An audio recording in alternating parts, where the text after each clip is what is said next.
নমস্কার বন্ধুরা, রকমারি বাঙালি রান্না সবাইকে স্বাগত জানাই। আজকে আমি আপনাদের সাথে শেয়ার করছি বেগমতি চিকেনের রেসিপি। সেটা তৈরি করে নেওয়া খুবই সহজ, বিশেষ কিছু উপকরণ লাগে না, কিন্তু কিছু স্টেপ আপনাদের অবশ্যই ফলো করতে হবে। তাই জন্য ভিডিওটা শুরু থেকে শেষ অবধি দেখতে হবে, যাতে এই স্টেপগুলো ফলো করে আপনি একদম চিকেনে পারফেক্ট গ্রিন রংটা আনতে পারেন। তো আসুন বন্ধুরা, দেখে নিই এই রেসিপিটি। বেগমতি চিকেন বানাতে আমি 8-10টার মতো কাজু নিয়ে নিয়েছি। সেটাকে কিছুক্ষণের জন্য জলের মধ্যে একটু ভিজিয়ে রাখবো, তারপরে এটা একটি স্মুথ পেস্ট তৈরি করে নেব। তারপরে আমি কড়াইতে দিয়ে নিচ্ছি সর্ষের তেল, তার মধ্যে দিয়ে দিলাম 4টে ছোট সাইজের গোটা এলাচ। সেটা দিয়ে চপ করে নেওয়া পেঁয়াজগুলোকে দিয়ে দিচ্ছি। খুব মিহি করে চপ করে নেবেন পেঁয়াজটা। আপনারা চাইলে এটা বেটেও দিতে পারেন, কোনো অসুবিধা নেই, যে কোনো একটা উপায়ে দিলেই হবে। তো আমি এখানে চপ করে নিয়েছি, পেঁয়াজটা দিয়ে একটু নেড়ে নিলাম, তারপরে দিয়ে দিলাম 1/2 চামচ পরিমাণ নুনটা দিয়ে আবার একটু মিক্স করে নিচ্ছি।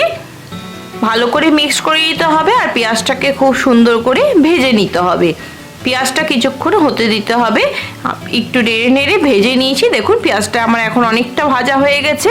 এরপরে এর মধ্যে দিয়ে নিচ্ছি আদা রসুনের পেস্ট। আমি এখানে 3 চামচ পরিমাণ আদা রসুনের পেস্ট দিলাম, আপনারাও এরকম পরিমাণেই দেবেন।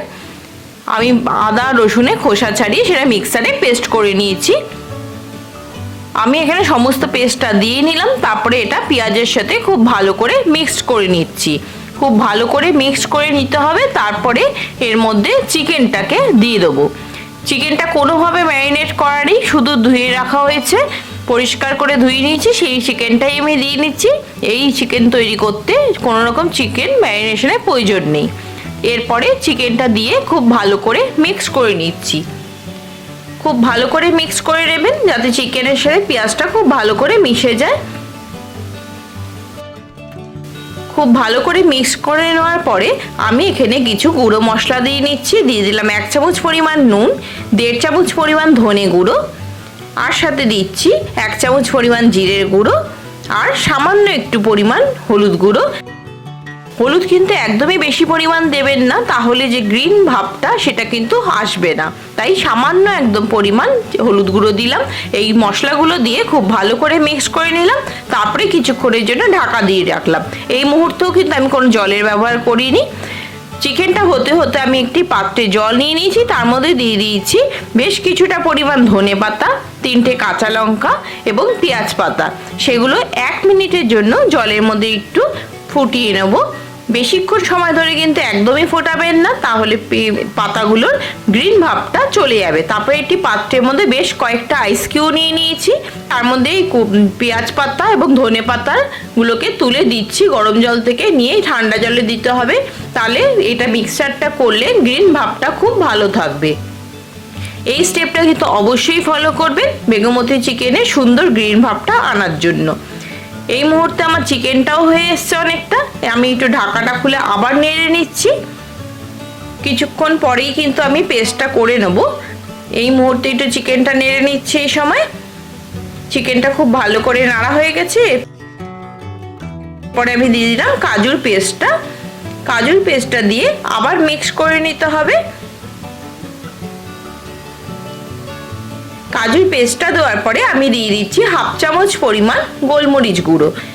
যদি কেউ একটু বেশি ঝাল পছন্দ করেন তারা 1 চামচ পরিমাণও দিতে পারেন। আমি 1/2 চামচ পরিমাণ দিলাম। আপনারা এটা একটু নিজেদের পরিমাণ মতো দেবেন, তাতে কোনো অসুবিধা নেই।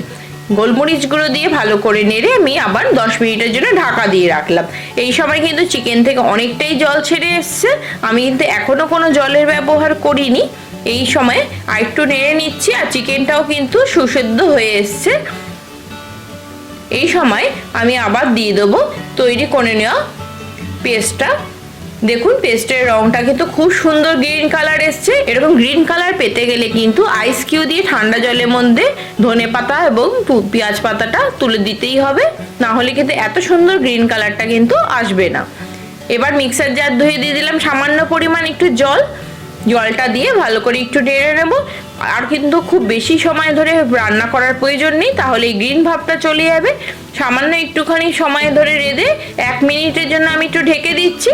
ঢাকা খুলেই কিন্তু চিকেনটা নামিয়ে নিতে হবে, আর বেশি সময় ধরে সেদ্ধ করা যাবে না।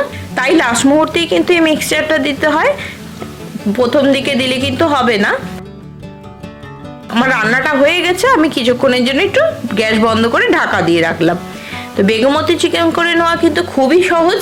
আপনারাও রেসিপিটা স্টেপ বাই স্টেপ ফলো করুন, এরকমই সুন্দরভাবে তৈরি হয়ে যাবে। বাড়ি থেকে আসা অতিথিদের কিন্তু আপনারা খুব অনায়াসে, খুব কম সময়ে, খুব কম উপকরণে এই চিকেনটা বানিয়ে দিতে পারেন। একদম একটু ভিন্ন স্বাদের হবে এবং দেখতেও অন্যরকম হবে। তাই অবশ্যই ট্রাই করুন এই চিকেনটা। রেসিপিটা ভালো লাগলে নতুন বন্ধুদের বলবো চ্যানেলটিকে সাবস্ক্রাইব করে নিতে এবং পাশে থাকা বেল আইকনটিতে অল প্রেস করে রাখতে, যাতে আমার সমস্ত ভিডিওর আপডেট আপনারা আগে পেতে পারেন। পুরনো বন্ধুদের অসংখ্য ধন্যবাদ সঙ্গে থাকার জন্য। সুস্থ থাকবেন, ভালো থাকবেন, রকমারি বাঙালি রান্নার সাথে অবশ্যই থাকবেন। আপনারা বেগমতি চিকেন আগে ট্রাই করেছেন কিনা অবশ্যই আমাকে কমেন্টস করে জানান। আবার চলে আসবো কোনো নতুন রেসিপি নিয়ে, নতুন কোনো ভিডিওতে। নমস্কার।